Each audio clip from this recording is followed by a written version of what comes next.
दर्शक हो, आता पाहणार आहोत एक सविस्तर बातमी।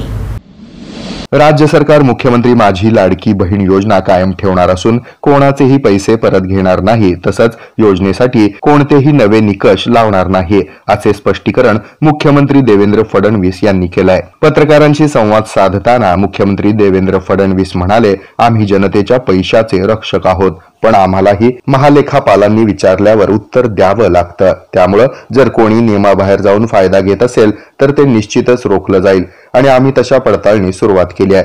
लाडकी बहीण योजनेसाठी कोणताही नवा निकष लावला जाणार नाही। योजना जाहीर करण्यात आली तेव्हा जे निकष होते तेच कायम आहेत। निकषांपेक्षा वेगळे अर्ज ज्या महिलांनी केले त्यांच्यावरच कारवाई होत आहे। काही बहिणींनी निकषाबाहेर जात असल्याचं लक्षात आल्यावर स्वतःहून योजनेचा लाभ घेणं सोडलंय। आम्ही कोणाचेही पैसे परत घेणार नाही। जे निकषाबाहेर जाऊन फायदा घेत आहेत त्यांचा फायदा निश्चितपणे बंद केला जाईल, असं फडणवीस म्हणाले। हे आहे मेट्रोकास्ट केबल नेटवर्क आणि आपण पाहत आहात द न्यूज प्लस बरच काही।